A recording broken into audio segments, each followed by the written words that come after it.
Okay, so this is the business case from Korea. Um, so the Postco, the big firm in Korea, is famous for, just like many firms in the globe, is famous for its CSR and ESG engagement. However, the thing is that, sorry, it's a Korean news article, but despite their continuous ESG efforts, there are conflicting information regarding their irresponsible behaviors, including negative impacts on environment and workplace harassment. It's not unusual, right? So it's very easy to see every company got involved in not just in responsible behavior, but also irresponsible behaviors. But my research comes from this: how did they respond? And probably it's not just the case in Korea, but we oftentimes witness companies not communicating after their responsible behaviors. So there are many, in terms of the Korean company case, actually they silence after negative events happen. So they did strategic silence, and it got very, very negative responses from the public. It got criticized. And then 7 days later, and then they started apologizing. But because of the timing, because of the late response, so it got even more harsh criticism from the public. Yeah. So it made me to do research on this crisis communications. So yeah, it's just news articles regarding skeptical or negative response toward the company. Then my research question is that how the firm should respond then, because a lot of times, according to the statistics, majority of the firm keep strategic silence after crisis, and half of them probably do apologize later or right after the crisis, negative events. But we ask the question that, is it enough? Is it really effective? Do they really reconcile their reputations or got positive feedbacks after their communication? These kind of pictures and handwritings to get good response.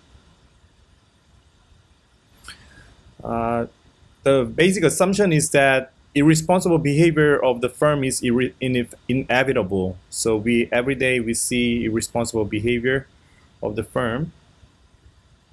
There are three categories of how they can communicate. First one is strategic silence, and second one is apology, and third one is sympathetic communication, sympathy.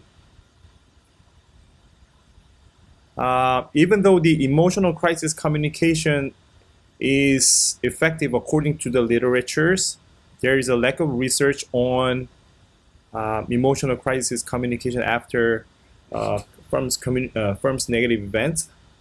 Maybe that's mainly because due to the lawsuit, the firms are being afraid of being engaged in, because once they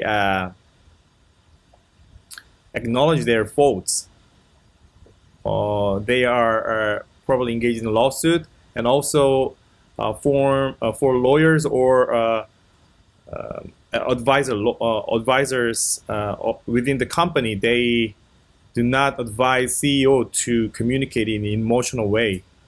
So that's probably what we witness in business cases.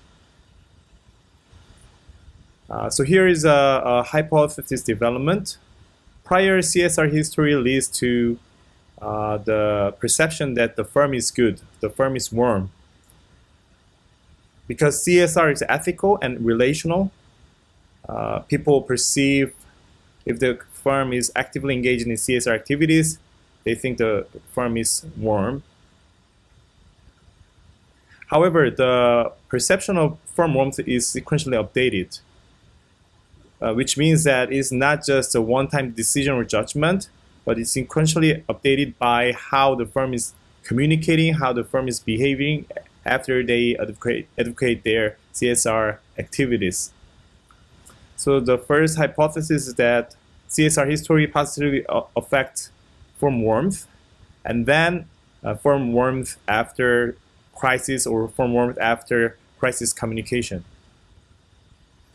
As I mentioned, there are three types of crisis communication. Strategic silence is a lack of communication from the organization to provide clear, adequate response, which is deliberate. So based on some literature, it seems that strategic silence is successful, but while other research says it has negative effects. The second type of crisis communication, apology, is accepting responsibility, but as I mentioned prior, the legal and financial liability might occur. So firms are afraid of publicly accepting their responsibility for a crisis because of the legal position. However, literature says that apology reduces reputational damage. The third type, which I focus on this research, is about sympathy, empathetic, and emotional communication. It is verbally expressing these discrete emotions, which includes subjective description of an emotional loaded adjectives.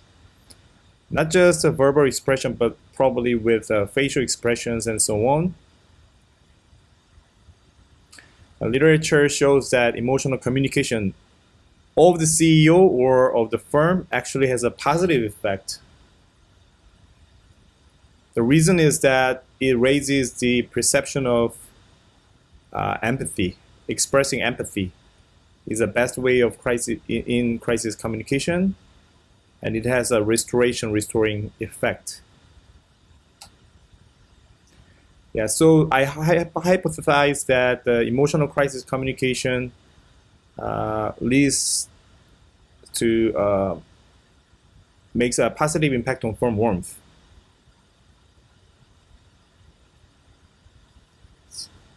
So the second hypothesis is that the firm warmth before, which is affected by CSR history, may be weakened by the irresponsible behavior of the firm, but based on how firm communicate, or whether they do apologize, or whether they strategically silence, or even using emotional crisis communication, it will decide the prior effect, the positive impact of prior firm warmth perception on later firm warmth, which means that the firm should choose right crisis communication to keep the positive impact of their CSR history. And the third component is genuine CSR motive. Attribution theory. According to the attribution theory, not just CSR activities, not all CSR activities has a positive impact, but only when people see companies do it based on their good intention. So if their intention is genuine, then it leads to positive effect. And also, research shows that expressing emotion in organization crisis response increase organization sincerity or their good motive of attribution and so on. So it leads to our third hypothesis on moderated mediation on genuine motive of CSR attribution. And we assume that once stakeholder infer the genuine CSR motive, it leads to good corporate intention, a reputation. So this is the last hypothesis. Yeah. So we did 3 studies. The first study on testing 3 different responses. So no comment, apologies, sympathy. So we gave hypothetical scenarios to Korean job seekers, and we measured, and it showed the basic difference between 3 different types of crisis communication strategy. It shows that sympathy and apology works better than silence in terms of the firm warmth after, and genuine CSR motive as well, and attitudes, and attraction to the firm, and job pursuit intention. So we basically reveal the main effect of the different crisis communication strategies. And in the second study, even though it's a very small number of sample, we just tested the main effect of firm warmth on before on firm warmth after, and then we also tested whether there's any difference moderating effect of sympathy and versus apology, and the results show that sympathy actually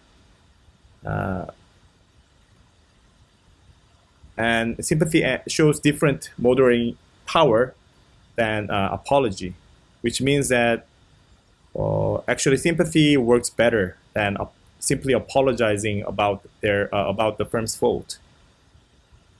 So interaction effect was supported, and also moderated mediation effect was supported. So it leads us to the final study on full model.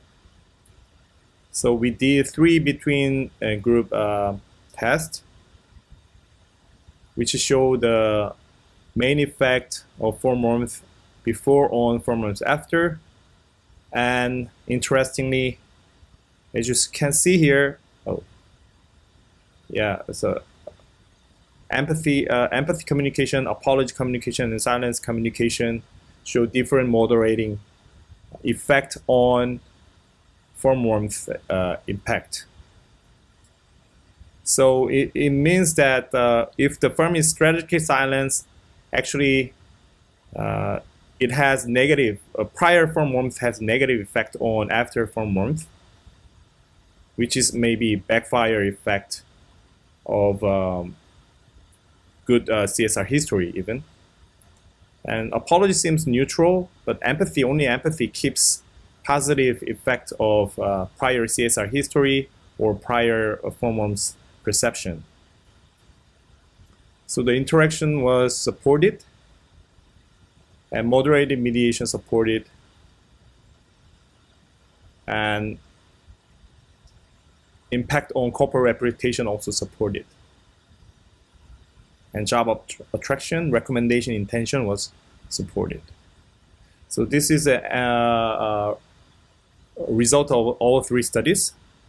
It showed that firm warmth updating mechanism is valid. It is updated by prior firm warmth and how firms communicate in crisis.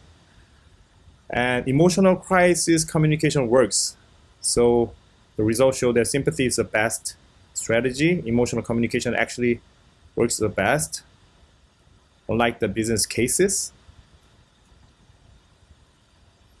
So managerially, I suggest to the firm that an apology after crisis is not enough. If just the firm just apologizes, then it will not benefit from its prior efforts on ESG or CSR. Why? Because of the firm warmth updating mechanism, and also attribution of genuine CSR motive. Okay, this is the end of my presentation, and if you do have any comments or questions, please share your thoughts.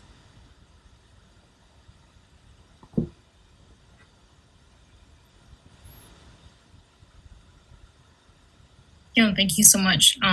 First of all, wonderful presentation. And yes, if you all have any questions, I'd like to open the floor for a bit of a Q&A. Actually, I have a question we can start off with. Can you share any examples of firms and organizations that you've seen even just recently either do this well or maybe not at all well? That's a very, very interesting question. Actually, the case that motivates me to start my research. The worst case would be maybe I shared priorly the Postco's case, which is strategically silenced after their some negative events, workplace harassment, sexual harassment, or negative impact of environmental. But they just strategically silence about some issue raising from the NGO groups and also some news reports. So you got really harsh response from the public. And actually people compared it to the case of Samsung. At that time, it's during some outbreak of the disease and infectious disease actually. But Samsung chairman was apologizing to the public, and he mentioned about his own suffering or of having some sick family member and so on. So actually, in his sentence, the CEO of Samsung, I think, actually many specialists pointed out that he communicated in a very emotional way, and some specialists they mentioned his comment, his attitude as a kind of some good example of how the CEO can communicate after crisis. So yeah, so I think the firms need to communicate in use more emotional communications, even though they are usually counseled by legal professionals not to mention about your responsibility, not to acknowledge it, not to be fully express your expressions and so on. But I think stakeholders' perception depends on emotional crisis communication. So I think my research would be helpful for them to build a better crisis communication strategy. Thank you.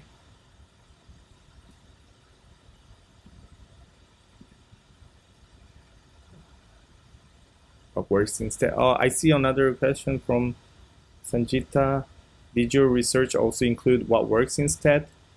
I don't get the question fully. I don't fully understand what you mean. Maybe. Sorry, Yeah, my sorry. internet was going in and out, but I'm if I heard it correctly, so silencing doesn't work, but what works? Oh, oh yeah. So silence is the worst strategy. Actually, it has a even more negative effect. And apology seems working, but actually it doesn't keep positive impact of prior efforts. So, so being sympathetic, being showing empathy for the victims and being emotional actually works the best in terms of keeping the good perception about the firm. The firm is good, the firm is warm, and they have a good intention and so on. So only the emotional, empathetic, and showing empathy has a positive impact. That's great. Thank you. It's also kind of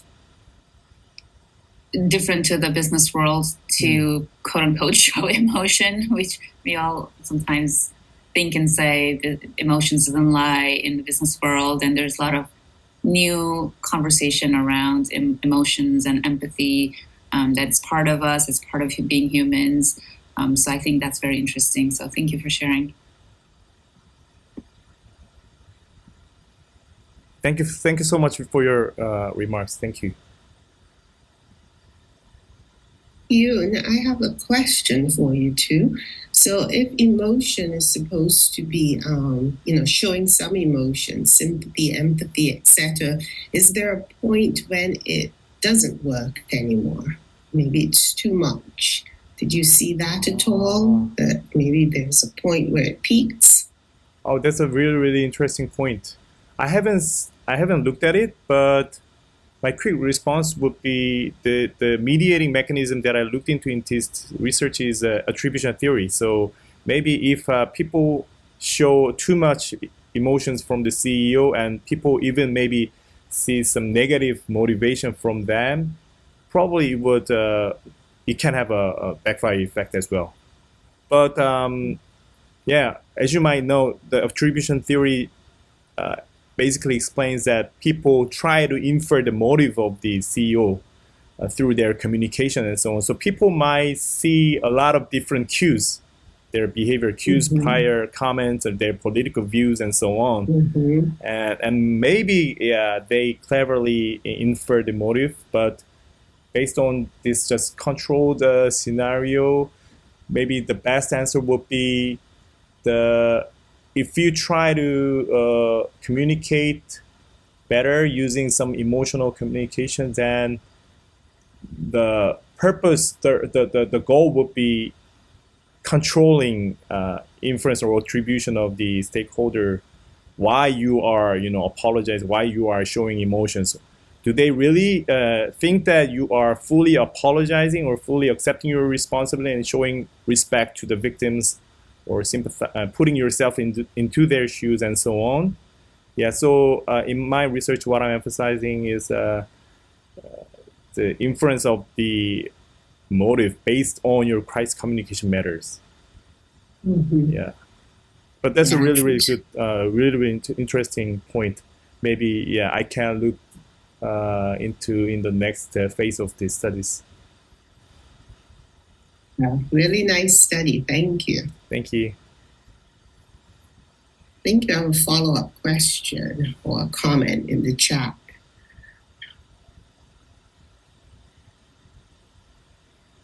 Yeah, I can give voice to it quickly. I was just curious if that warmth fades away if there is no follow-up with action as time progresses. I was reading a new article about how Starbucks is changing all of their physical spaces to be more inclusive of people with disabilities. They have better acoustics, and it's going to be better for all. And their first one is in DC, and they're going to start upgrading all. They had some fallback after the racial incident that happened. They had to do some damage control. People wondered if that shutting down all the Starbucks stores and making people go through trainings worked or not, right? So I was just curious on that line, but it may be outside of the purview of your study too. It's pretty broad. Yeah, but yeah, that's a really, really important issue. Thank you for bringing up the important aspect. Definitely, action matters probably more than communication. So in this research, I just didn't look at the actual. So basic assumption is that the company follows up with the appropriate measures. The thing is that, because just like you just mentioned about the Starbucks case, if action doesn't follow, then there's no way that they can compensate their reputation, right? So yeah, so I just looked into communication side, and that's the part that people usually overlook. I think even as a researcher, we overlook. We always say that that you should repair your you should follow with your actions after your responsible behavior. You're a hypocrite and so on. But the thing is that why do we even see? Probably CEO or company probably argue that we apologize enough. We do our best. We already did our best. We communicated in a really effective way. That's what happens in Korea. But what I see a total discrepancy between the firm CEO perception and public perception on the communication side. Yeah, thank you.